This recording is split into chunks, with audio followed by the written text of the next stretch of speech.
Hello, कैसे हो बच्चों? कहते हैं जिनके लक्ष्य नहीं होते, यानी जिनके पास में रिटर्न गोल्स नहीं होते, कैसे रिटर्न गोल्स, उनकी लाइफ गोल हो जाती है बेटा। गोल का मतलब जीरो हो जाती है। वो मतलब ऐसे ही क्या कर रहे हैं, गोल गोल घूम रहे हैं, उनको पता ही नहीं कि जाना कहाँ पर है, क्योंकि उनके पास में कोई डायरेक्शन नहीं है। बाकी लोग कर रहे हैं तो हम भी कर रहे हैं।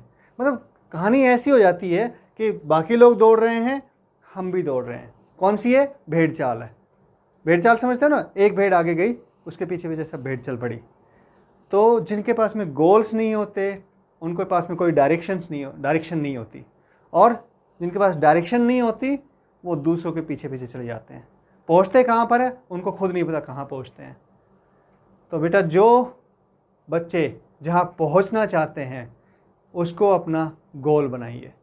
क्या कह रहा हूँ मैं सिंपली इतनी सी बात कह रहा हूँ, जिस आईआईटी में आप पहुँचना चाहते हैं, जिस मेडिकल कॉलेज में आप पहुँचना चाहते हैं, आप एम्स में पहुँचना चाहते हैं या किसी दूसरे मेडिकल कॉलेज में पहुँचना चाहते हैं, उसको अपना गोल बनाइए। और हाँ, प्लान बी मत रखना। क्या कह रहा हूँ? प्लान बी मत रखना। प्लान बी आपके गोल को ख़त्म कर देगा। क्या मतलब है इसका? मतलब कि हाँ सर, इस आईआईटी में नहीं पहुँच पाए तो ये आईआईटी में पहुँच जाएंगे, या इस मेडिकल कॉलेज में नहीं पहुँच पाए तो इस मेडिकल कॉलेज में पहुँच पाएंगे। बेटा ये मत करना। अगर ये किया तो आपका पास में कोई गोल नहीं है। सिर्फ एक ही टारगेट बनाओ, एक ही गोल बनाओ और अपनी डायरेक्शन को तय कर लो, और उसके साथ में अपना क्या कर लो, डेली बेसिस पर प्लान करो काम को, कैसे वहाँ तक पहुँचेंगे। डेली बेसिस पर काम करना है ना, वो छोटा छोटा इंक्रीमेंटल ग्रोथ जो है वो आपको वहाँ तक पहुँचाएगी जहाँ पर आपका गोल है। तो समझ लो, डायरेक्शन लाइफ में बहुत इंपॉर्टेंट है। डायरेक्शन का होना बहुत इंपॉर्टेंट है। अगर आप वैसे ही चले जा रहे हो आप कहीं नहीं पहुँचोगे। अगर आपके पास में डायरेक्शन है, आपके पास में गोल है, तो आप निश्चित रूप से उस डेस्टिनेशन पर पहुँचोगे जो आपने चुना है। तो डायरेक्शन का ध्यान रखिए बेटा। डायरेक्शन लाइफ में हमारा टॉपिक है वो कंस्ट्रेंट मोशन। किसमें? लॉज ऑफ मोशन में आता है बेटा। लॉज ऑफ मोशन में पढ़ाया जाता है। कुछ इसको मोशन वाले जब चैप्टर है उसमें पढ़ाते हैं कुछ टीचर्स, लेकिन पढ़ाते इस ढंग से हैं कि इसको बड़ा टफ सा सब टॉपिक बना दिया ना, मुश्किल टॉपिक बना दिया गया है बच्चों के लिए, जबकि ये बड़ा आसान टॉपिक है। इसमें गिने चुने 3-4 कॉन्सेप्ट आते हैं, 2-3 कॉन्सेप्ट ही है बल्कि, और उनसे आपके सारे क्वेश्चन चुटकियों में सोल्व होते हैं, ऐसे सोल्व होते हैं। कैसे? मजाक लग रहा है आपको? नहीं, मजाक नहीं कर रहा हूँ बेटा, बिल्कुल भी। I am not kidding at all. ये मैं आपको सही कह रहा हूँ। तो हम देखें आज के जो टॉपिक है इसमें सीखते हैं कुछ, इसके जो बेसिक्स हैं वो क्लियर करते हैं, और उसके बाद में हम क्वेश्चंस करेंगे। आप खुद देखेंगे सर हाँ ये तो कुछ सेकंड्स के क्वेश्चन बन गए जो आपको टफ लगते थे ना, या जिस तरह से टीचर्स आपको पढ़ाते हैं। कुछ टीचर्स, मैं सभी की नहीं कह रहा, बहुत अच्छे अच्छे टीचर्स भी हैं जो पढ़ाते हैं, लेकिन कुछ टीचर्स ने इसको बड़ा टफ बना दिया है बच्चों के लिए, और बच्चों को इसके नाम से डर लगता है। जबकि इसके अच्छे क्वेश्चंस बनते हैं, आपके जेई में बनते हैं, नीट में बनते हैं, और जेई एडवांस में तो बनते ही हैं बेटा। ठीक है, हाँ। तो इसको पढ़ेंगे। तो क्या होती है कंस्ट्रेंट मोशन? मतलब जहाँ पे कुछ कंडीशन लगी हुई हो ना, कंडीशन, ऐसी मोशन जो इसमें कुछ कंडीशन दी गई हो। तो कंडीशन कब लगती है? बेसिकली कंस्ट्रेंट मोशन जो हमारे सिलेबस में दी गई है उसमें क्या होता है कि एक इंटरडिपेंडेंट मोशन है। कैसी है? इंटरडिपेंडेंट मोशन है। और इंटरडिपेंडेंसी कब आती है? जब एक, दो या दो से ज़्यादा बॉडीज है ना, जब, और क्या हो, वो आपस में, इनकी मोशन आपस में जुड़ी हुई हो, किसी कंडीशन से जुड़ी हुई हो। राइट? तो क्या लिखा है हमने? इंटरडिपेंडेंट मोशन है ये, और 2 और मोर कनेक्टेड बॉडीज हैं। मतलब किसमें, कैसे हैं, उनके बीच में कनेक्शन किस तरह का हो सकता है? सरफेस कॉन्टैक्ट हो सकता है ना, सरफेस कनेक्शन हो सकता है कि भाई ये जो कनेक्शन है, सरफेस कॉन्टैक्ट है, ये आपका नहीं टूटना चाहिए। राइट? या फिर वो किसी स्ट्रिंग से, रोप से, मतलब जैसे 2 ब्लॉक्स हैं, वेज हैं, 2 से ज़्यादा ब्लॉक्स हैं, तो रोप से, पुली से, उस तरह का अरेंजमेंट में आ सकते हैं बेटा। ठीक है, उस तरह का कनेक्शन हो सकता है। राइट? और कंडीशन क्या होती है यहाँ पे कि भाई जो कनेक्शन है वो आपका ब्रेक नहीं होना चाहिए। और जो मोस्ट कनेक्शन में, मतलब केवल एक कनेक्शन ही नहीं कि भाई हाँ वो रोप का कनेक्शन ब्रेक नहीं होना चाहिए ना। हाँ, दूसरी चीज़ क्या है कि भाई मूवमेंट इस तरह से रहती है कि एक मूव कर रहा है तो दूसरे की जो मूवमेंट है वो कैसी होगी? वो एक डेफिनेट मूवमेंट होगी उसके रेस्पेक्ट में। राइट? एक बॉडी मूव कर रही है तो दो हैं, अगर 3 बॉडी हैं तो अगर एक बॉडी मूव कर रही है तो बाकी 2 की जो मूवमेंट है वो आपके एक डेफिनेट पाथ पर हो गई। राइट? इस तरह से। चलो इसको समझेंगे और देखते हैं। बड़ा सिंपल सा एग्जांपल लेके स्टार्ट करते हैं हम इसको। देखो ये एक ब्लॉक है जो कि आपके ग्राउंड सरफेस पर है, ठीक है। अब ये ब्लॉक है तो देखिए जब तक इसमें कहाँ पर आ रहा है कनेक्शन, कहाँ पर आ रहा है, देखो ये सरफेस कॉन्टैक्ट बन रहा है आपका ये वाला, राइट। तो ये क्या कर रहा है, कब तक है ये कंस्ट्रेंट क्या हो गया हमारे पास में कि भाई ये सरफेस कॉन्टैक्ट अपना टूटना नहीं चाहिए, ब्रेक अवे नहीं होना चाहिए ना। तो क्या होगा कि अगर हम इसको ये मूवमेंट देते हैं, कौन सा, बॉडी अगर ये ब्लॉक इस साइड में मूव करता है या फिर इस साइड में मूव करता है, यानी हॉरिजॉन्टल मूवमेंट है, राइट। तो क्या होगा, सरफेस कनेक्शन आपका टूटेगा नहीं। कब तक, जब तक ये सरफेस पे मतलब सरफेस से टच होके ऐसे मूवमेंट करता है, राइट, इस तरह से मूवमेंट रहता है, तो सरफेस कॉन्टैक्ट नहीं टूटेगा। लेकिन जो ये वाले वर्टिकल डायरेक्शन में जो मूवमेंट है बेटा, जैसे वर्टिकल डायरेक्शन में कोई मूवमेंट शुरू होगी तो आपका सरफेस कनेक्शन क्या हो जाएगा, ब्रेक हो जाएगा, राइट। तो वो आपकी कंस्ट्रेंट मोशन नहीं बचेगी उस केस में। तो कंस्ट्रेंट मोशन का पहला मतलब सबसे इजीएस्ट एग्जांपल क्या हो गया कि भाई इस तरह का ब्लॉक मूव कर रहा है तो उनके बीच में कनेक्शन बना रहना चाहिए, ठीक है, वेरी गुड। अब जैसे ये वाला एग्जांपल ले लेते हैं, इस एग्जांपल में कौन कौन से सरफेस कॉन्टैक्ट में है, देखो ये तो ये सरफेस कॉन्टैक्ट बनता है ये वाला, राइट। ये वेज बी, ए ब्लॉक है, बी वेज है, वेज और जो ग्राउंड सरफेस है उसके बीच में एक सरफेस कॉन्टैक्ट ये बन गया, तो ये आपका ब्रेक नहीं होना चाहिए। यानी कि अगर ये वेज वी बी अगर इस डायरेक्शन में है तो ये पॉसिबल नहीं होगा, मतलब ये अलाउड नहीं होगी। अदरवाइज क्या होगा, सरफेस कॉन्टैक्ट टूट जाएगा, इस डायरेक्शन में मूवमेंट पर क्या होगा, सरफेस कॉन्टैक्ट टूट जाएगा बेटा, ठीक है। हाँ, ये इस डायरेक्शन में नहीं, इस डायरेक्शन में मूवमेंट रहेगी, इस डायरेक्शन में, ये वाली डायरेक्शन में, क्योंकि इसमें तो पॉसिबल ही नहीं है, राइट। अगर ये वाली मूवमेंट करते हैं हम बी की ब्लॉक की तो आपका सरफेस कॉन्टैक्ट ये बना रहेगा, यानी कि हमारा वेज जो है वो इस डायरेक्शन में मूव करता है, या तो इस साइड में मूव कर सकता है या फिर आपका इस साइड में मूव कर सकता है। समझ में आ रही है ना बात। हाँ, ऐसे ही आपका ब्लॉक और वेज इसका सरफेस कॉन्टैक्ट ये है, तो क्या कर सकता है, इस जो इंक्लाइंड सरफेस है वेज का ना, इस पर इसका ब्लॉक का मूवमेंट हो सकता है, राइट, इसको टच करते हुए सरफेस कॉन्टैक्ट बनाते हुए। तो क्या होगा, ये डायरेक्शन में मूवमेंट हो सकता है, तो बेटा ये वी ए की डायरेक्शन ये वाली हो सकती है, राइट, ये सही है, ये राइट है।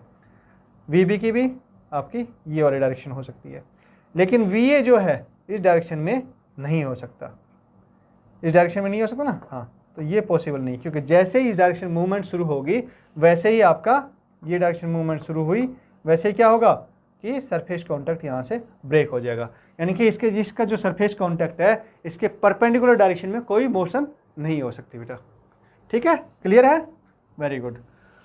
अब ये देखो इसमें एक ये अरेंजमेंट है ना, यहाँ पर एक वेज है और ये एक आपका दूसरा ब्लॉक टाइप में है जो लेंथ वाइज ब्लॉक है, राइट। और ये आपका इसका मूवमेंट इस तरह से है कि ये केवल इस डायरेक्शन में मूव कर सकता है, तो इसको कंडीशन कर दिया गया है, इसका मूवमेंट ये नहीं हो सकता। क्यों, क्योंकि यहाँ से इसको कंस्ट्रेंट कर दिया गया, यहाँ से और यहाँ से, यहाँ से और यहाँ से, राइट। तो इसका मूवमेंट सिर्फ ये हो सकता है, वेज का मूवमेंट आपका ये हो सकता है, इस डायरेक्शन में नहीं हो सकता, अदरवाइज ये सरफेस कॉन्टैक्ट आपका ब्रेक हो जाएगा। और अगर इस डायरेक्शन में भी इसका नहीं हो सकता, इसके साथ में हो सकता है। जैसे वेज अगर इसको इधर मूव करेगा, कौन से साइड में, अगर इधर मूव करता है तो ये ब्लॉक ऊपर की तरफ मूव करेगा, अगर ये इधर करता है तो आपका ब्लॉक नीचे आना शुरू कर देगा, नीचे की डायरेक्शन में मूव करेगा। यानी दोनों की इंटरडिपेंडेंट मोशन है, इंटरडिपेंडेंट मोशन है कि नहीं है, एक की मूवमेंट के साथ में दूसरी की मोशन आपकी डिफाइंड हो जाती है, राइट। यही बात हम कह रहे हैं किसमें, आपके कंस्ट्रेंट मोशन में। तो बेटा ये समझ में आ गया, बिल्कुल सिंपल सी बात है कि अगर दो ब्लॉक हैं या दो बॉडीज हैं तो उनकी एक की मोशन के साथ में ही दूसरे की मोशन आपकी डिफाइंड हो जाती है। यही कंडीशन, इसमें कंडीशन दी हुई होती है, उस हिसाब से मोशन डिफाइंड हो जाती है बेटा, ठीक है। चलिए नेक्स्ट आगे चलते हैं। ये देखो, अब ये वाला जो अरेंजमेंट हमने क्या कहा था कि दूसरा बाय रोप और पुली अरेंजमेंट भी हो सकता है कनेक्शन, है ना। तो ये हम बात कर रहे हैं यहाँ पर। देखो ये दो ब्लॉक हैं ए और बी, ये स्ट्रिंग से जुड़े हुए हैं, एक ये स्ट्रिंग है, और कंडीशन क्या होगी, ये स्ट्रिंग आपके कैसे ना, स्ट्रिंग शुड रिमेन टॉट, मतलब ये स्लैक नहीं हो सकती, लूज नहीं हो सकती। तो क्या होगा कि ये डायरेक्शन में वी ए की मूवमेंट आपकी, देखो ये तो ये सरफेस कॉन्टैक्ट हो गया, ये नहीं ब्रेक होना चाहिए, और दूसरा स्ट्रिंग हमेशा टाइट रहनी चाहिए, राइट। तो आपका VA आपका इधर मूव कर सकता है, VA इस डायरेक्शन में मूव नहीं कर सकता, तो ये आपका रॉन्ग हो जाएगा। ये कंडीशन है आपके ना, ये बिल्कुल सही है, ये राइट है। दूसरा VB भी इस डायरेक्शन में मूव नहीं कर सकता, परपेंडिकुलर डायरेक्शन में। VB कहाँ मूव कर सकता है? VB इस डायरेक्शन में मूव कर सकता है, या तो इस साइड में मूव कर सकता है या इस साइड में मूव कर सकता है। लेकिन अगर ब्लॉक A इधर मूव कर रहा है तो ऑब्वियसली B भी आपका इधर मूव करेगा ना। अब देखो इसमें सिंपल से हम अगर इसमें समझना चाहे और थोड़ा देख लेते हैं। अगर A ब्लॉक आपका VA वेलोसिटी से मूव कर रहा है तो B की जो वेलोसिटी है वो क्या होगी? VA is equal to VB, या फिर VA is greater than VB, या VA is less than VB। कौन सी कंडीशन ट्रू होगी बेटा? जरा सोचो एक बार, बड़ी सिंपल सी बात है, आप देखते ही समझ जाओगे। कंडीशन क्या है यहाँ पर कि हमारी जो स्ट्रिंग है दैट शुड रिमेन टॉट, ये स्लैक नहीं होनी चाहिए। तो आपका जब VA जितना मूव करेगा, क्योंकि स्ट्रिंग यहाँ से बंधी हुई है, स्ट्रिंग इस पॉइंट यहाँ पे पॉइंट से बंधी हुई है, तो ये करेगी, मतलब ये कैसे इधर मूव करेगी, तो कैसे करेगी? ये आपकी एक रिजिड बॉडी की तरह से ही मूव करेगी, मतलब रिजिड बॉडी की तरह से ही काम करेगी। जब ये किस में है? टेंशन में है। किस में है? टेंशन में है, राइट। तो बेटा ये आपके क्या होगा? जो वेलोसिटी इस पॉइंट की होगी वो वेलोसिटी इस पॉइंट की भी होगी, वो वेलोसिटी इस पॉइंट की भी होगी, वो इस पॉइंट की भी होगी, इस पॉइंट की भी होगी, इस पॉइंट की भी होगी। और दैट मीन्स कि A की जो वेलोसिटी होगी वही आपकी इस पॉइंट की वेलोसिटी होगी, इसकी होगी, इसकी होगी, इसकी होगी और B की होगी। यानी आपका VA किसके इक्वल हो गया? VB के इक्वल होगा। ये कंडीशन ट्रू होगा। ये नहीं होगी, ये भी अलाउड नहीं है। ऐसे ही अगर ये एग्जांपल देखें हमें, इसमें भी क्या हो रहा है? एक पुली है, आइडियल पुली। अच्छा, हमने ये जो पुली या फिर जो रोप ले रहे हैं ये कैसे ले रहे हैं? आइडियल ले रहे हैं। आइडियल में आपने देखा था ना, ध्यान है आपको? आइडियल का मतलब क्या हो गया? मास लेस है, फ्रिक्शन लेस है, राइट। और आपकी जो स्ट्रिंग है वो क्या नहीं हो सकती? स्ट्रेच नहीं हो, मतलब कैसी? इनएक्सटेंसिबल होती है बेटा, स्ट्रेच नहीं हो सकती वो, राइट। तो टेंशन में आप बेसिकली कहना क्या चाह रहे हैं हम कि टेंशन में ये आपके रिजिड बॉडी की तरह से काम करती है, यानी दो पॉइंट्स के बीच की डिस्टेंस सेम रहती है अलोंग द लेंथ, जब स्ट्रिंग टेंशन में हो। टेंशन में नहीं है तो उस टाइम पे रिजिड बॉडी की तरह काम नहीं करेगी, ठीक है। हाँ, इसको और समझेंगे थोड़ा सा, ये कॉन्सेप्ट हम काम में लेंगे इसमें। अब इस कंडीशन में देखो, आपका जो ए है ब्लॉक, उसका मूवमेंट ये हो सकता है? बिल्कुल हो सकता है सर, क्योंकि किससे पास हो रही है? आपके पुली से पास हो रही है स्ट्रिंग, ये मूवमेंट नहीं हो सकता। ऐसे ही बी का मूवमेंट भी ये हो सकता है, ये भी हो सकता है, इधर भी हो सकता है, लेकिन ये नहीं हो सकता। ये करेक्ट है, ये रॉन्ग है। अच्छा, अब बताओ, जितना ए मूव करेगा बी भी, अगर ए ऊपर की तरफ मूव कर रहा है तो बी आपका कितना करेगा? बी डाउनवर्ड डायरेक्शन मूव करेगा। बिल्कुल सिंपल सी बात है ना। कैसे? क्योंकि स्ट्रिंग आपकी इनएक्सटेंसिबल है, स्ट्रिंग की लेंथ आपकी चेंज नहीं हो सकती। तो जितनी ये इसकी वेलोसिटी होगी अपवर्ड डायरेक्शन में, इतनी स्ट्रिंग ऊपर जाएगी, सेम अमाउंट में स्ट्रिंग नीचे आएगी। अगर ये x ऊपर जा रहा है तो ये स्ट्रिंग आपकी नीचे x आएगी। जितने टाइम में जा रहा है उतने टाइम में नीचे आएगी, right. Because string needs to remain taut. कैसे रहनी चाहिए स्ट्रिंग? स्लैक नहीं होनी चाहिए, टाइट रहनी चाहिए, ठीक है। ये हमारी किसमें? कंस्ट्रेंट मोशन की कंडीशन है, सो दैट कि एक की जो मोशन होगी उससे दूसरे की मोशन आपकी क्या हो गई? डिफाइंड हो गई बेटा, ठीक है। क्लियर है? दैट मीन्स इस केस में भी क्या होगा?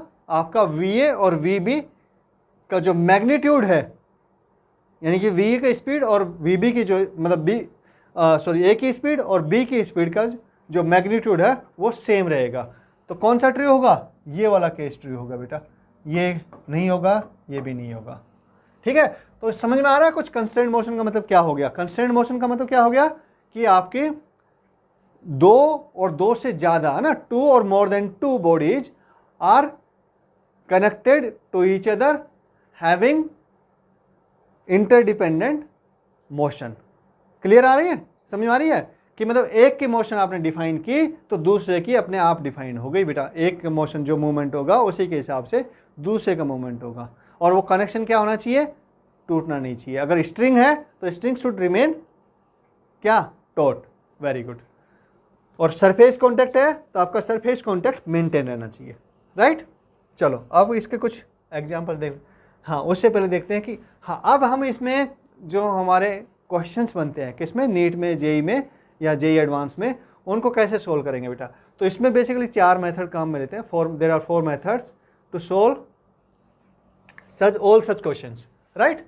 तो जो एक है रिजिड बॉडी मेथड, दूसरा tension work method, relative velocity method and displacement method. तो मेनली ये जो है ये आपके ईजीएस्ट वन है। कौन से? 3। और इन्हीं से आपकी जेई और नीट तक की जो प्रॉब्लम्स आती हैं वो, और इवन कुछ जेई एडवांस तक की प्रॉब्लम्स आती हैं, वो आपकी सोल्व हो जाती है बेटा। ठीक है, हाँ समझ में आ रहा है ना?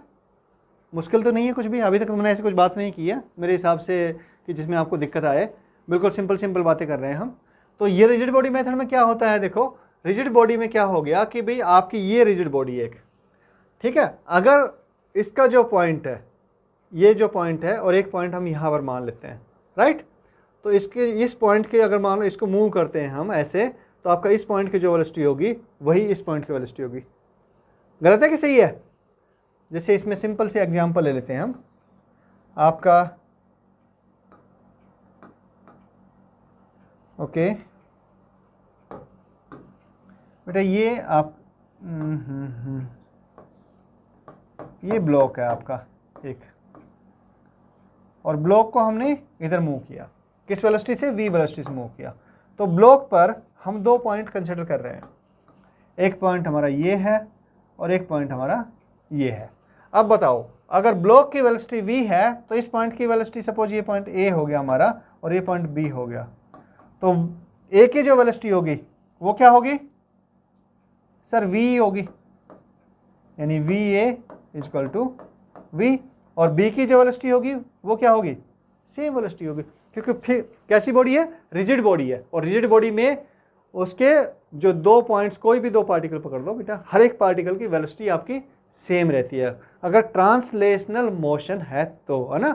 अगर कैसी मोशन है आपकी? रोटेशनल मोशन है, तो उस केस में नहीं रहेगी। और हम बेसिकली किसकी बात कर रहे हैं? हम ट्रांसलेशनल मोशन की बात कर रहे हैं कंस्ट्रेंट मोशन के केस में, ठीक है, very good. Along the length, अगर हम वैसे भी देखें अगर रोटेशनल भी, तो अलोंग द लेंथ जो है, अगर रिजिड बॉडी है तो अलोंग द लेंथ उसकी 2 पॉइंट्स के बीच में डिस्टेंस चेंज नहीं होगी मोशन के ड्यूरिंग मोशन, और क्या रहेगा, यानी कि उन 2 पॉइंट्स की वेलोसिटी अलोंग द लेंथ, क्या बोल रहा हूं मैं, अलोंग द लेंथ चेंज नहीं होगी बेटा, ठीक है, हाँ। सो यहाँ पे क्या होगा? वी बी वी आपका v के इक्वल हो गया, यानी रिजिड बॉडी के केस में आपका क्या होता है? हर एक पॉइंट की वेलोसिटी सेम रहती है, ठीक है। तो रिजिड बॉडी मेथड में हम क्या करते हैं? हम ये मानते हैं कि जो रिजिड बॉडी के हर एक पॉइंट की वेलोसिटी सेम रहती है, ठीक है, सिर्फ इतना सा ही कॉन्सेप्ट है। अगर ये समझ में आ गया तो आपको रिजिड बॉडी मेथड समझ में आ जाएगा, राइट। तो ये इस तरह के जो क्वेश्चन हो गए, देखो ये हमारे एक लैडर है जो रूम में लगी हुई है, लैडर इस तरह से, तो लैडर यहाँ से फ्रिक्शन नहीं है, सपोज किस पे? आपके जो फ्लोर है उस पर फ्रिक्शन नहीं है, तो ये यहाँ से स्लिप हो रही है v किस वेलोसिटी से? v0 वेलोसिटी से। तो क्वेश्चन में पूछता है कि अगर इसकी वेलोसिटी v0 है इस डायरेक्शन में, यानी हॉरिजॉन्टल डायरेक्शन में, कौन सी डायरेक्शन है ये? हॉरिजॉन्टल डायरेक्शन है, तो ऑब्वियसली जो लैडर का दूसरा एंड है वो ऊपर तो जाएगा नहीं, इधर भी नहीं आएगा, तो वो क्या करेगा? वो यहाँ पे स्लिप करेगा, किस साइड में? इधर स्लिप करता हुआ आएगा, और फाइनली लैडर इस तरह से इस कंडीशन में आ जाएगी, राइट। तो आपको वी बी कैलकुलेट करना है। तो इस तरह के जो क्वेश्चंस होते हैं उनको हम रिजिड बॉडी मेथड से कैलकुलेट करते हैं बेटा, ठीक है। ज़्यादा भारी तो नहीं हो रहा है? हाँ, देखो कोशिश तो वही है कि सिंपल तरीके से करें, बिल्कुल सिंपल सी बात है, मतलब इसमें अभी तक आप पढ़ भी चुके हैं, आपने देखा भी है, और समझने वाली ऐसी कुछ खास बात है भी नहीं इसमें कि बहुत समझने वाली बात है। हाँ, थोड़ा सा नाम से, कंस्ट्रेंट मोशन के नाम से ही थोड़ा लगता है डर कि हाँ सर ये थोड़ा टफ टॉपिक है, बस टफ नहीं है बेटा, हम इसको बिल्कुल ईजी बनाएंगे, ठीक है। दूसरे जो इस तरह के पुली और आपके ब्लॉक, पुली रोप और ब्लॉक वाले जो केस हो गए, वो हम किससे करते हैं? टेंशन वर्क मेथड से करते हैं। टेंशन वर्क मेथड, टेंशन मत लेना, बड़ा सिंपल सा है, टेंशन लेने की मतलब ये आपकी टेंशन सारी खत्म कर देगा, टेंशन देगा नहीं आपको ये मेथड, बिल्कुल सारी टेंशन खत्म कर देगा। मतलब कॉम्प्लेक्स से कॉम्प्लेक्स प्रॉब्लम आपकी मिनट, मतलब चुटकियों में होती, मतलब कैसे सेकंड्स में होगी। आप जब हल्की सी प्रैक्टिस कर लोगे तो आपको सेकंड्स में हो जाएगी, और बिना मतलब हल्की सी प्रैक्टिस करने की बात कर रहा हूँ मैं, बहुत भारी प्रैक्टिस करने की बात नहीं कर रहा बेटा। हाँ बिल्कुल, टेंशन वर्क मेथड जो है बहुत सिंपल है, और आपकी अच्छी अच्छी जो मतलब कॉम्प्लेक्स प्रॉब्लम्स है उनको चुटकियों में सोल्व कर देता है। तो इस तरह की जो प्रॉब्लम्स होंगी, क्या हो रहा है इसमें, देखो आपकी ये भी मूवेबल पुली है, ये वाली पुली, ये वाली भी पुली क्या है, फिक्स नहीं है ना, मूवेबल पुली है। फिक्स तो सिर्फ ये 2 पुली फिक्स है यहाँ पर, तो ये पुली भी मूवेबल है, आपके मास भी मूवेबल है। तो इस केस में, इस तरह के केस में, अगर मान लो ये ए मास की वेलोसिटी दी हुई है, ए ब्लॉक की वेलोसिटी आपने 2 मीटर पर सेकंड 2 मीटर पर सेकंड दे दी आपके, और सी ब्लॉक की वेलोसिटी आपकी 1 मीटर पर सेकंड दी हुई है। बी ब्लॉक आपका अपवर्ड डायरेक्शन में कितनी वेलोसिटी से चलेगा, है ना, बी वेलोसिटी क्या होगी उसकी स्पीड क्या होगी। हाँ, ये देखने में बड़ा मतलब आप वैसे एनालाइज करने की कोशिश करेंगे तो देखने में बड़ा मुश्किल क्वेश्चन लगता है, पर टेंशन वर्क मेथड से आपकी टेंशन खत्म हो जाएगी, पक्की बात है, डन है, ठीक है। तो उसको हम डिस्कस करेंगे। नेक्स्ट मेथड आता है रिलेटिव वेलोसिटी मेथड। मतलब इस तरह का जैसे क्वेश्चन हो गया, अब इसमें क्या हो रहा है कि ये आपका एक ब्लॉक है जो कि ये इस तरह का बड़ा वेज है, उस पर आपका स्लाइड कर रहा है ना, इस डायरेक्शन में स्लाइड कर सकता है, देखो है ना, ये डायरेक्शन में वेज आपका इस डायरेक्शन में स्लाइड कर सकता है, वेज इस डायरेक्शन में नहीं कर सकता ना, नहीं तो क्या होगा, कॉन्टैक्ट टूट जाएगा, किससे, सरफेस से, ग्राउंड से कॉन्टैक्ट टूट जाएगा। तो इस डायरेक्शन में मूव कर नहीं सकता, इसमें ही कर सकता है, तो ये इसके लिए कंडीशन हो गई। अब ये आपका ब्लॉक आपका इस डायरेक्शन में मूव कर सकता है, ठीक है, किससे बंधा हुआ है, स्ट्रिंग से बंधा हुआ है। जैसे ही ये इधर मूव करेगा तो स्ट्रिंग को यहाँ से इधर क्या करेगा, पुल करेगा, और जैसे ही पुल करेगा तो ये स्ट्रिंग पूरी पुल होती जाएगी और ये ब्लॉक ऊपर की तरफ जाएगा। मतलब इस ब्लॉक की मूवमेंट इधर भी हो गई, और इस ब्लॉक की मूवमेंट, क्योंकि ब्लॉक किस पर है, वेज पर है, तो वेज इस साइड में मूव हो रहा है, इस साइड में मूव हो रहा है, तो आपका जो ब्लॉक है वो इस साइड में मूव हो रहा है एट ए टाइम, है ना, हाँ, और सेम टाइम आपका इधर भी मूव हो रहा है। तो यानी कि ब्लॉक की मोशन आपकी दो तरह की मोशन होगी बेटा, एक तो ये हो गई, एक ये हो गई। इस तरह के जो क्वेश्चन बनते हैं उनको हम रिलेटिव वेलोसिटी मेथड से सॉल्व करते हैं, ठीक है। हाँ, साथ में इसके साथ में कॉम्बिनेशन बन जाएगा, वो भी जो भी बनेगा कि TW मेथड का बनेगा साथ में, या फिर आपका दूसरा रिजिड बॉडी का कॉन्सेप्ट बनेगा, या डिस्प्लेसमेंट मेथड बनेगा। हाँ, fourth one is displacement method. अच्छा, ये जो 3 मेथड मैंने बता दिया आपको, इससे आपकी मैक्सिमम प्रॉब्लम खत्म हो जाती है। कौन सी, आपके जेई और नीट के लेवल की, इससे बाहर नहीं आता, अभी तक नहीं पूछा गया, बाहर पूछेगा भी नहीं जहाँ तक है। अच्छा, इसके बाद में आपका डिस्प्लेसमेंट मेथड है ना। डिस्प्लेसमेंट मेथड में आपका क्या होता है कि हम जो ब्लॉक्स हैं उनके डिस्प्लेसमेंट को कंसिडर करते हैं, राइट। तो ये आपका जब इस तरह की जो वेज ब्लॉक कंडीशन बन गई, एक वेज है, ये आपका एक ब्लॉक है, तो इस तरह के क्वेश्चंस को आपको ये मेथड आपके काम नहीं करेंगे, तो इसमें डिस्प्लेसमेंट मेथड काम करेगा, ठीक है। चलो आप एक कुछ एग्जांपल ले लेते हैं, हमें और समझ में आ जाएगा बेटा। ये देखो, हाँ, सबसे सिंपल और सबसे ईजीएस्ट एग्जांपल ले रहे हैं। आपको देखने से थोड़ा सा लग रहा होगा कि हाँ मुश्किल है, लेकिन मुश्किल नहीं है बेटा, बिल्कुल सिंपल। अभी देखोगे आप, देखो क्या हो रहा है, बी एंड आपका V0 वेलोसिटी से स्लिप कर रहा है इस साइड में, ये लैडर है हमारी, ठीक है, वही लैडर है, वही एग्जाम्पल। हाँ, तो V0 वेलोसिटी से स्लिप कर रहा है, तो ए एंड की वेलोसिटी हमारी क्या हो गई, VA हो गई डाउनवर्ड डायरेक्शन में। क्लियर है ना। हाँ, अब इसने पूछा क्या है कि जब आपका V0 3 मीटर पर सेकंड हो और थीटा आपका 37 डिग्री हो, then find the value of VA। मतलब इस एंड की वेलोसिटी जो VA ये वाली है, ये आपको फाइंड आउट करनी है। कब, जब ये हो। तो अब हमने देखा था कि जो आपकी लैडर है, लैडर को क्या हम रिजिड बॉडी मान सकते हैं। लैडर बड़ी हो जाती है क्या, ये छोटी कॉन्टैक्ट हो जाती है, उनके जो पॉइंट्स हैं उनके बीच में डिस्टेंस कम या ज़्यादा होती है बेटा, नहीं, लैडर में नहीं होती इस तरह की। अब ये मत करना सर रोप वाली लैडर है इस तरह का मजाक नहीं यार। मतलब कैसी लैडर है ये आपकी या तो वुडन की है या फिर आपकी मेटल की लैडर है। मेटल की लैडर कंसिडर करो, वो ज़्यादा बेटर है, ठीक है। तो मेटल की लैडर है, हम मान लेते हैं, देखो इसमें कोई पॉइंट, आप कोई पॉइंट ले लेते हैं ना, ठीक है। चलो ये कलर ये लेते हैं, सपोज यहाँ पे जो पॉइंट है, यहाँ पे जो पॉइंट है, यहाँ पे जो पॉइंट है, यहाँ पे पॉइंट है, यहाँ पे पॉइंट है, यहाँ पे पॉइंट है, तो लैडर की जो वेलोसिटी ये रहेगी इसके अलोंग, है ना, इसके इन 2 पॉइंट्स के बीच में आपका वो नहीं हो सकता, चाहे लैडर कैसे मूव कर रही हो, इनकी जो डिस्टेंस रहेगी, सपोज ये डी डिस्टेंस है, तो ये तो मेंटेन रहेगी बेटा। यानी कि इसके अलोंग जब डिस्टेंस मेंटेन हो रही है ना, 2 पॉइंट्स की डिस्टेंस मेंटेन हो रही है, तो उन पॉइंट्स के बीच में मूवमेंट कितना है, 0 है ना। उन पॉइंट्स के बीच में मतलब उनकी जो रिलेटिव वेलोसिटी कितनी होगी, 0 होगी उन दोनों पॉइंट्स के बीच में। तो मतलब कि जो रिजिड बॉडी पे 2 पॉइंट हो गए, उनकी वेलोसिटी अलोंग द लेंथ है ना, यहाँ पे हमारी अलोंग द लेंथ है, वो क्या होगी, सेम होगी। तो इस पॉइंट की वेलोसिटी जो भी कुछ होगी वो किस पॉइंट के सेम होगी, इस पॉइंट के बराबर होगी, इस पॉइंट पर वही वेलोसिटी होगी, इस डायरेक्शन में जो वेलोसिटी होगी इसकी, ये डायरेक्शन, ये भी वेलोसिटी सेम होगी, ये भी वही वेलोसिटी होगी और ये भी वही वेलोसिटी होगी। कौन सी बेटा? ये डायरेक्शन में भी वही वेलोसिटी होगी। अब आप देख सकते हो कि इस डायरेक्शन में आपके v नोट वेलोसिटी है, तो हम अगर इस पॉइंट पर ये वेलोसिटी निकाल ले और इस पॉइंट पर आपकी ये वेलोसिटी निकाल ले तो क्या होगा? हमारी दोनों को इक्वल कर सकते हैं हम, है ना, रिजिड बॉडी के कॉन्सेप्ट से हमारी कि velocity v a along the length v component of v है ना, हाँ कंपोनेंट ही आएगा ना, क्योंकि va तो आपके नीचे की तरफ है। Component of va along the length is equal to component, इसका भी कंपोनेंट होगा v नोट का, किसके? लेंथ के अलोंग। तो ये देखो ये थीटा है, तो ये भी आपका एंगल क्या हो जाएगा? थीटा हो जाएगा बेटा, राइट। और ये आपका कितना बच गया? ये क्या बच गया? आपका 90 माइनस थीटा। ये एंगल ये थीटा है, ये 90 है, तो ये कितना हो गया? 90 माइनस थीटा हो गया। ये एंगल 90 माइनस थीटा हो गया ना, हाँ। तो देखो क्या हो गया? VA का जो कंपोनेंट इस डायरेक्शन में, ये डायरेक्शन में, ओके, ये हम लिख रहे थे component of VA along the length, यानी कि कंपोनेंट ऑफ VA ये हो गया, इसका कंपोनेंट अलोंग द लेंथ ये हो गया, राइट। तो ये किसके इक्वल होगा? V नोट का जो कंपोनेंट है at B point along the length, इसके इक्वल हो जाएगा।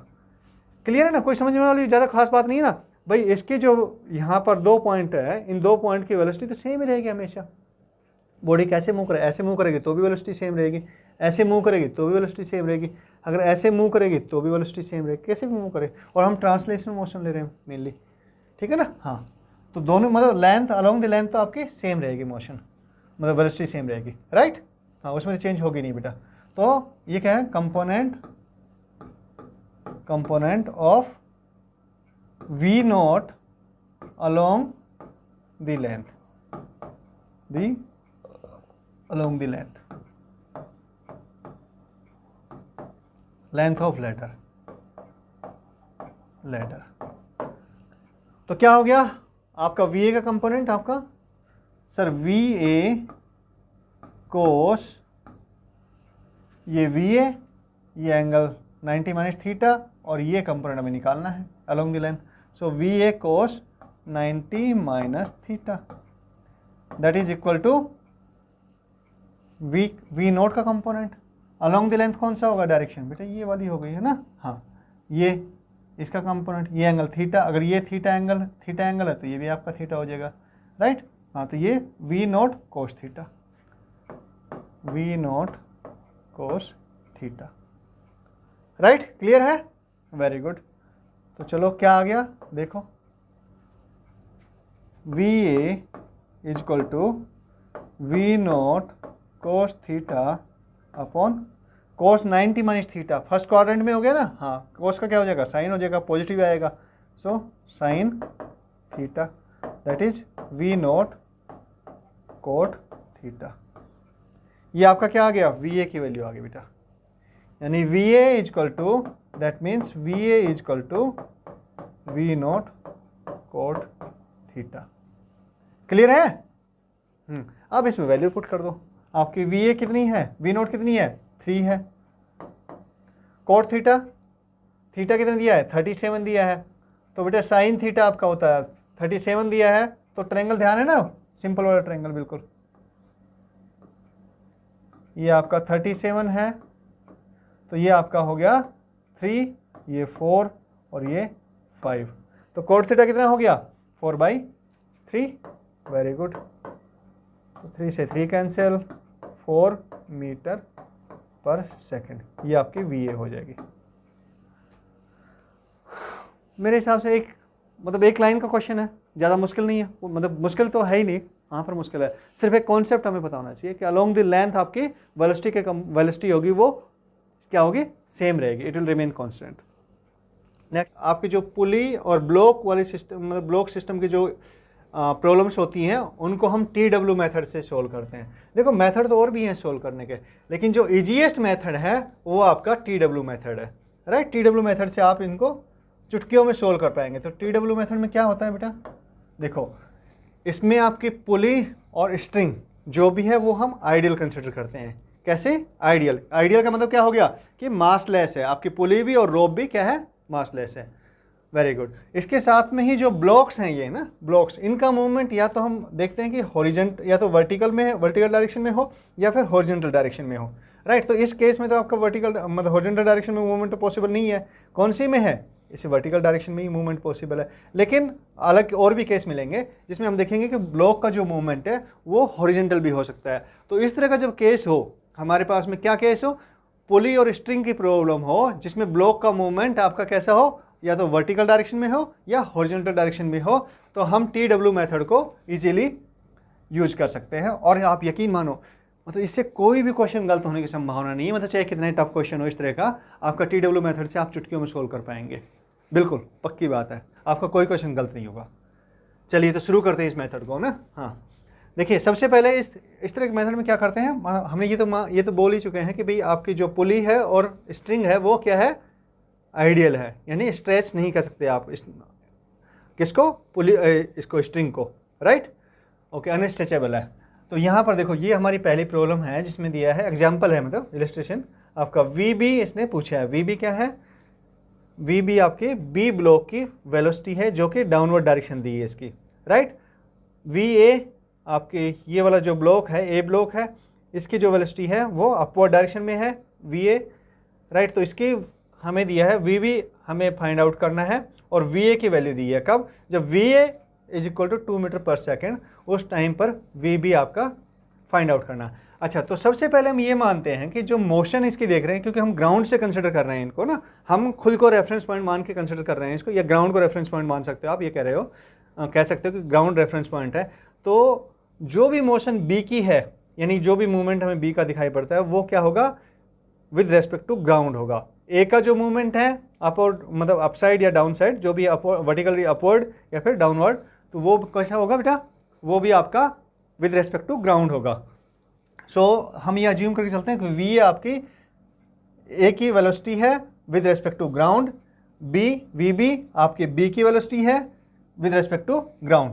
अच्छा, इसमें हम वेलोसिटी के साथ में एक चीज़ और मानते हैं, इसमें डायरेक्शन का जो सेंस है वो यहाँ पे हम मतलब ज़्यादा, क्योंकि हम मैग्नीट्यूड की बात करेंगे बेसिकली यहाँ पर ना, हाँ मैग्नीट्यूड की बात करें तो डायरेक्शन के उसमें आप उसमें मत रहिएगा, मतलब उससे कन्फ्यूजन क्रिएट नहीं करना अपने को, ठीक है। तो मेथड क्या है, चलो शुरू करते हैं।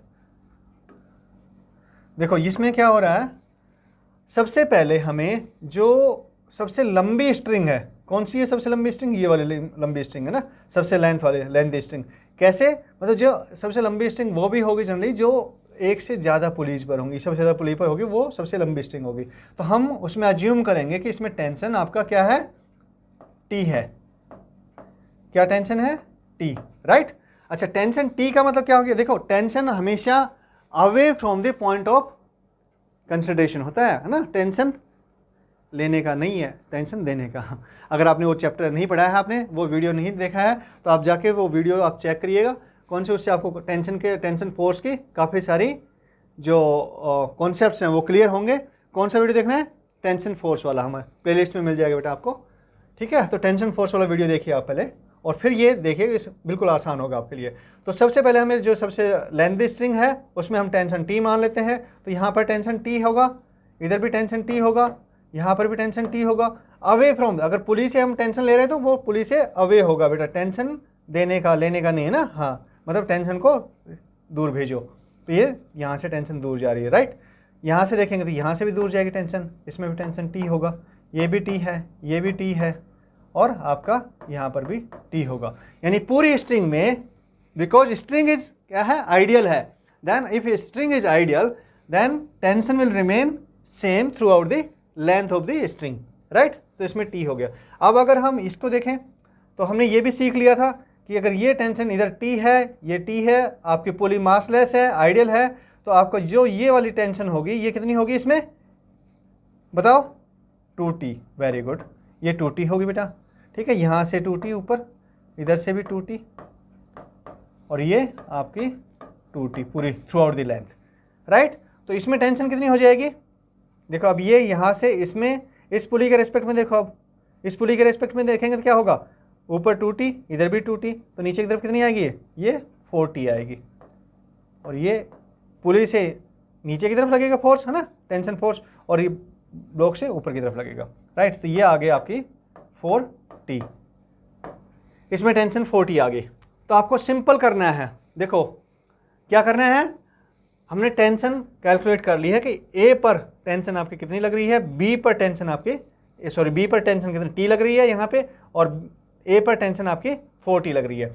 अब आप बेटा आपने पढ़ा होगा कि वर्क डन जो होता है, वर्क डन है ना, यहाँ पे हम टेंशन वर्क मेथड ले रहे हैं, तो वर्क डन जो होता है, वर्क डन अगर आपने नहीं पढ़ा है, प्रीवियस क्लास में पढ़ा होगा, आपने 9th में पढ़ा होगा बेटा, फिर भी हम इसको रिफ्रेश कर लेते हैं क्योंकि अभी वर्क एनर्जी वाला जो चैप्टर है वो तो हमने किया नहीं है, फिर भी तो हम इसको, ये वर्क डन होता है आपका एफ डॉट डी होता है ना, यानी एफ डी कोस थीटा। अगर एफ और डी के डायरेक्शन एक ही हो तो आपका वर्क डन हो गया cos theta cos 0, 0 cos 0 1, so it is F D. Clear है। तो यहाँ पर हम ये मानते हैं, देखो कि सपोज कि इसका मूवमेंट नीचे की तरफ है बी का, तो हमने अज्यूम कर लिया कि जो बी का मूवमेंट है वो नीचे की तरफ है और ये मूवमेंट आपका ये एक्स से मूव कर रही है। कितना डिस्प्लेसमेंट कितना है, एक्स है।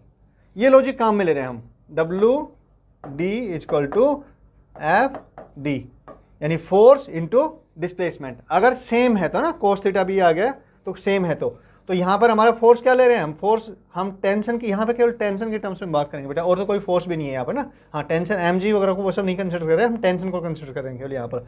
सो टेंशन को हम फोर्स कंसिडर करेंगे और डिस्प्लेसमेंट को इसके वो हम डी की मतलब एक्स और वाई की वैल्यू में लिखेंगे।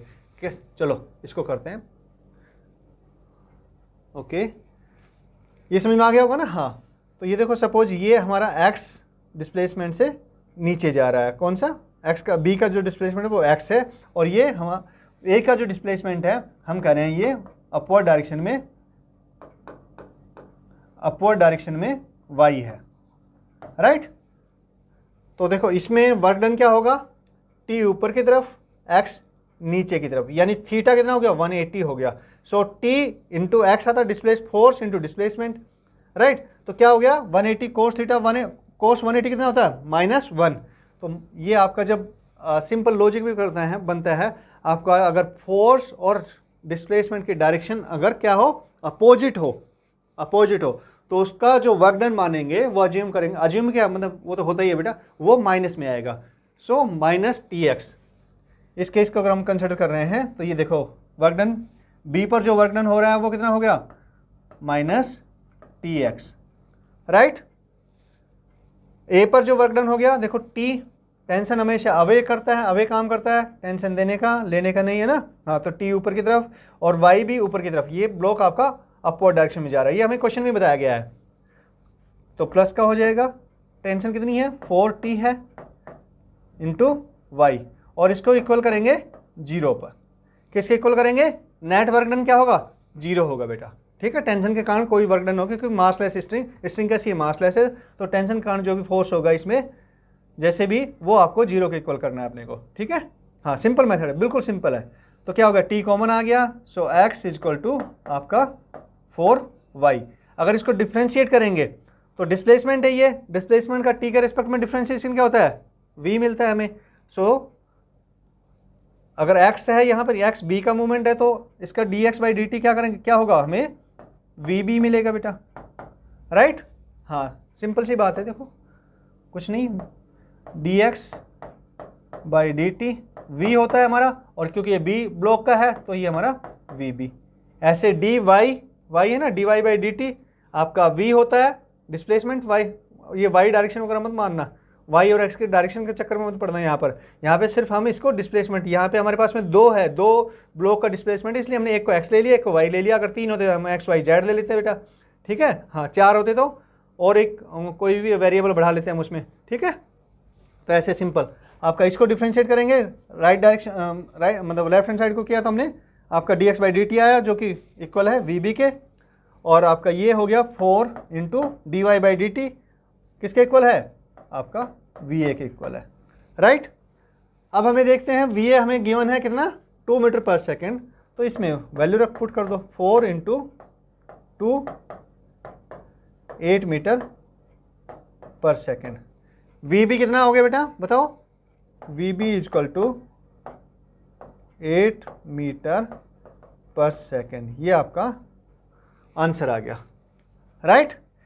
दैट मीन्स कि आपका जो वी ए है, वी ए अगर 1 मीटर ऊपर की तरफ जाता है तो वी बी आपका कितना आएगा? 4 टाइम्स आएगा, यानी 4 मीटर नीचे आएगा। दैट मीन्स अगर वी ए की वेलोसिटी 1 मीटर पर सेकेंड है तो वी बी की वेलोसिटी नीचे की तरफ में कितनी होगी? 4 मीटर पर सेकेंड होगी बेटा। बिल्कुल सिंपल है, कुछ नहीं करना। टेंशन देखनी है कि हमारी स्ट्रिंग में कितनी टेंशन है, उस ब्लॉक पर जो स्ट्रिंग लगी है उस पर उसमें टेंशन कितनी आ रही है, राइट। सिंपल सी इतनी ये कैलकुलेट करना है। और टेंशन कौन सी स्ट्रिंग में किस तरह से टेंशन कैलकुलेट करते हैं बेटा, ये हमने पहले वाले जो टेंशन फोर्स वाला जो लेक्चर था उसमें हमने कवर कर लिया। अगर आपने अभी भी इसमें दिक्कत है, आपको समझ में नहीं आया, तो आप जो वो वाला लेक्चर है उसको एक बार देख सकते हैं और आपको क्लियर हो जाएंगी चीज़ें कि टेंशन कैसे कैलकुलेट करते हैं, राइट। पहले टेंशन निकाल लिया, उसके बाद में एक का मोमेंट x मान लिया, दूसरे का मोमेंट y मान लिया, अगर थर्ड वन भी है तो हमने z मान लिया। और फिर हम उसकी डायरेक्शन देख लेते हैं, t और x की डायरेक्शन क्या है या t और y की डायरेक्शन क्या है। सेम डायरेक्शन है तो प्लस हो जाएगा वर्क डन, अगर आपकी अपोजिट डायरेक्शन है तो माइनस हो जाएगा। सिर्फ प्लस और माइनस में ही चलेगा सर ना, और कोई नहीं है। थीटा की वैल्यू क्या या तो 0 रहेगी या 180 रहेगी, राइट। और उसको टोटल वर्क डन को हम किसके इक्वल रख देंगे? 0 के इक्वल रख देंगे। तो वो हमें उसका फर्स्ट डिफ्रेंशिएशन दे देगा, मतलब x और y का रिलेशनशिप दे देगा। उसका एक फर्स्ट डिफ्रेंशिएशन करेंगे तो क्या होगा? आपका वेलोसिटीज मिल जाएंगे बेटा, ठीक है। उम्मीद है कि क्लियर हो गया होगा ये बात। और कभी एक क्वेश्चन एक और आ गया आपका, इसमें भी कहाँ से शुरू करेंगे? सबसे लंबी स्ट्रिंग देखो कौन सी है सर? ये वाली स्ट्रिंग सबसे लंबी है। क्या पूछा उसने? वी बी पूछा है, वी बी यही पूछा है, इसकी वैल्यू पूछी हमने। तो हम मान लेते हैं इसमें टेंशन टी है, ये भी यहाँ पर भी टी होगी, इधर भी टी होगी, इधर भी टी होगी, राइट। अब इधर भी टी है, पुली के इस साइड में टी है, इस साइड में भी टी है, तो यहाँ पर कितनी होगी? 2t हो जाएगी। बिल्कुल अब तो क्लियर हो गया ना बिल्कुल। तो यहाँ पर भी इस पर 2t, इधर भी 2t, कितनी? 2t।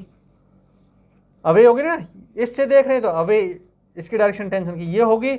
यहाँ से इस पुली के लिए कंसिडर कर रहे हैं तो आपकी डाउनवर्ड डायरेक्शन में होगी, इधर से भी डाउनवर्ड डायरेक्शन होगी। और इस वाले स्ट्रिंग में ये अवे होगी, मतलब कहीं से भी आपकी अवे होगी डायरेक्शन ना। हाँ, ऐसे टुवार्ड्स नहीं होगी, टुवार्ड्स पुली नहीं होगी। आपकी टेंशन की डायरेक्शन कहाँ से होगी? अवे होगी। अगर ऊपर की स्ट्रिंग में देख रहे तो अवे होगी, नीचे के स्ट्रिंग में देख रहे तो भी अवे होगी बेटा, है ना। टेंशन देने का, राइट, हाँ, लेने का नहीं। हाँ देखो ये सीरियसली ये मतलब ऐसा है कि ये आपका जो वर्क मेथड है, मतलब टेंशन वर्क मेथड है, इसको वर्चुअल वर्क मेथड भी बोलते हैं। तो टेंशन वर्क मेथड आपकी इस तरह की जो प्रॉब्लम्स होती है उनकी सारी टेंशन खत्म कर देता है बेटा। इतना सिंपल मेथड है। आपको अगर वैसे करते रहेंगे ना, वैसे करने बैठेंगे तो बड़ा मुश्किल हो जाएगा क्वेश्चन सोल्व करना कि हाँ वेलोसिटी ये कैसे होगी। और इसमें आपका वेलोसिटी ही नहीं, एक्सेलरेशन भी हम आगे देखेंगे। इसमें एक्सेलरेशन भी आपका इस मेथड से इजीली फाइंड आउट कर सकते हैं कि भाई एक एक्सेलरेशन क्या होगा, एक एक्सेलरेशन है तो बी का एक्सेलरेशन क्या होगा ना। इस तरह से इनमें रिलेशनशिप आ जाएगी। ओके हाँ, जैसे v में रिलेशनशिप आई ऐसे एक्सेलरेशन में रिलेशनशिप आएगी बेटा। तो हमारा v a दिया हुआ है 2 मीटर पर सेकेंड। तो चलो इसको फटाफट कर देते हैं अब तो ये 2t यानी कि यहाँ पे कितने टेंशन होगी? 4t होगी। दूसरी वाली स्ट्रिंग में कितनी हुई? फटाफट बोलो। 4t, इधर 4t, इधर 4t, पूरे में 4t है तो यहाँ पे कितनी 4t हो गई। इधर कितनी आई? 2t है, इसमें 2t हो गया 2t। और यहाँ पे कितनी है? आपका t है। तो टोटल टेंशन यहीं पर कितनी होगी? अपवर्ड डायरेक्शन में आपकी 4t, और ये अपवर्ड डायरेक्शन में ही मूव कर रहा है। इसका मूवमेंट मान लेते हैं x है अपवर्ड डायरेक्शन में, है ना। डिस्प्लेसमेंट x है, ये नीचे की तरफ है तो इसको मान लेते हैं y, इसका डिस्प्लेसमेंट, राइट। तो ये सिंपल फटाफट इक्वेशन लिखो। t plus 2t 3t plus 4t 7t into x upward direction में ही है, प्लस का आ जाएगा, वर्क डन प्लस का होगा। यहाँ पे t अपवर्ड डायरेक्शन में, y नीचे की तरफ, तो minus T Y is equal to 0। That means t common 7x is equal to y and 7। इसको डिफ्रेंशिएट करेंगे, x का डिफ्रेंशिएशन va मिलेगा हमें, 7va इजक्वल टू आपका y का डिफ्रेंशिएशन आपका vb मिलेगा, vb। So vb is equal to 7va, va की वैल्यू कितनी है? 2 metre per second. So vb is equal to आपका 7 into 2 that means 14, vb is equal to 14 metre per second. कितना सिंपल हो गया, अदरवाइज देख के डर लगता है इस तरह के क्वेश्चन को ना। हाँ ओके, एक नेक्स्ट और आ गया आपका क्वेश्चन इसी तरह का। क्या करेंगे, सिंपल मेथड सर।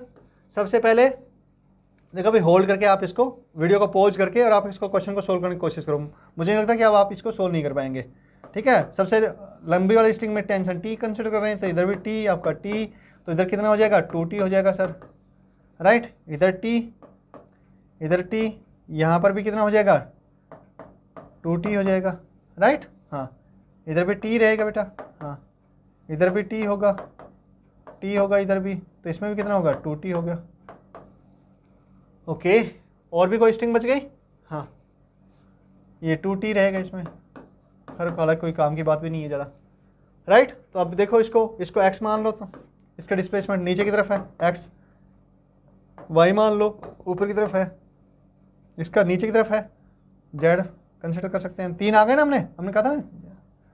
हाँ डायरेक्शन का कोई मतलब नहीं है यहाँ पर, देखो तीनों वर्टिकल डायरेक्शन में ही है, x y z तीनों वर्टिकल डायरेक्शन में ना। हाँ तो वो कोऑर्डिनेट सिस्टम वाले मत लेना x y z बेटा, ये सिर्फ डिस्प्लेसमेंट को शो कर रहा है आपका एक ही प्लेन में, राइट। ओके, मेथड अप्लाई करो फटाफट।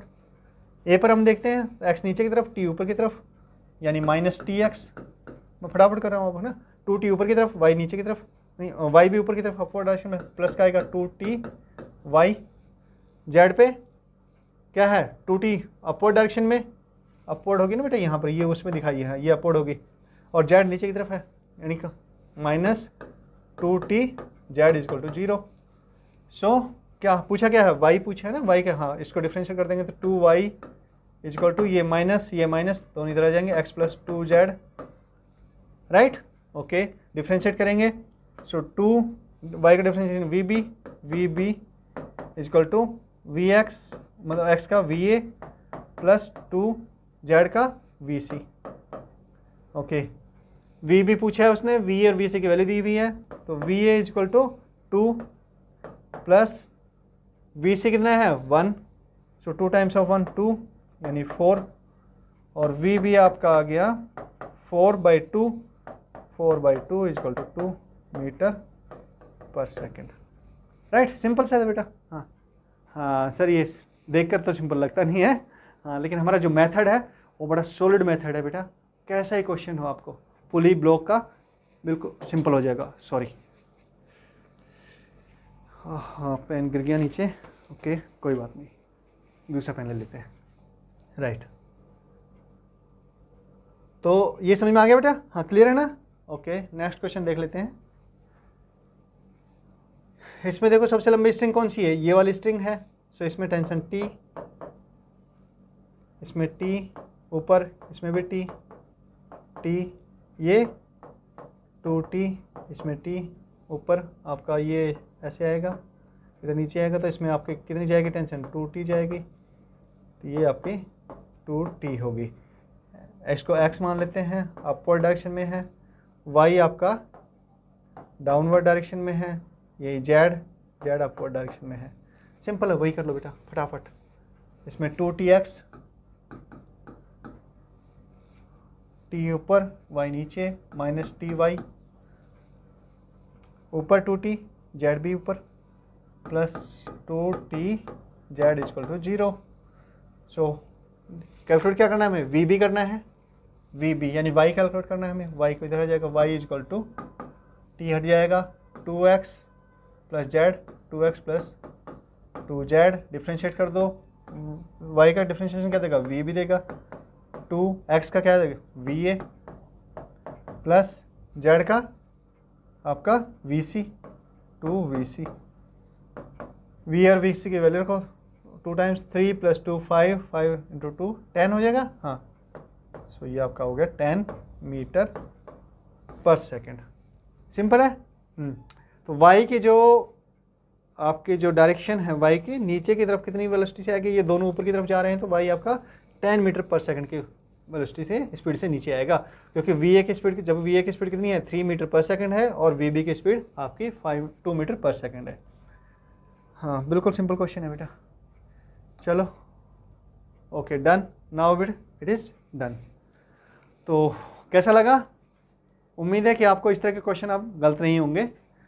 क्योंकि इससे सिंपल मेथड बेटा और कोई मिलना मुश्किल है। ये बहुत सिंपल मेथड है और क्वेश्चन ये बड़े कॉम्प्लेक्स लगते हैं पुली ब्लॉक के आपके, लेकिन इस मेथड से एक ही कॉन्सेप्ट है सिर्फ, कौन सा, टी कैलकुलेट करो सबसे पहले, उसके बाद में हमारी जो डायरेक्शन दी हुई है कौन सा मास किधर मूव करेगा। अच्छा डायरेक्शन इन केस नहीं भी दी हुई तो हम इसको अज्यूम कर सकते हैं ना आपका, फिर वो जो हमने प्लस अज्यूम की है वो वैल्यू क्या आ सकती है, माइनस आ सकती है, और जो माइनस कैसे, जो हमने माइनस अज्यूम की है वो वैल्यू आपकी मतलब प्लस माइनस का मतलब क्या हो गया कि अपवर्ड को हम प्लस कह रहे हैं, डाउनवर्ड को हम माइनस कह रहे हैं, या फिर जो भी मतलब हमने नोटेशन लिया है कि डाउनवर्ड को प्लस कह रहे हैं या अपवर्ड को माइनस कह रहे हैं। अगर हमने कॉन्सेप्ट सही लगाया है, अप्लाई किया है, तो हमारी हम जो फाइनल वैल्यू निकलेगी वो अगर हमने प्लस मानी थी लेकिन डायरेक्शन हमने गलत दे ली थी उसकी, तो वो माइनस आ जाएगी। माइनस आने का मतलब कि हम ये कह रहे हैं आंसर जो आया वो कि आपकी प्लस अपवर्ड डायरेक्शन नहीं है, वो कौन सी, डाउनवर्ड डायरेक्शन है बेटा।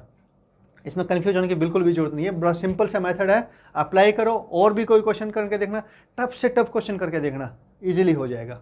ठीक है, तो उम्मीद है कि आप लोग एंजॉय कर रहे हो फिजिक्स को, और फिजिक्स आपके लिए सिंपल होती जा रही है।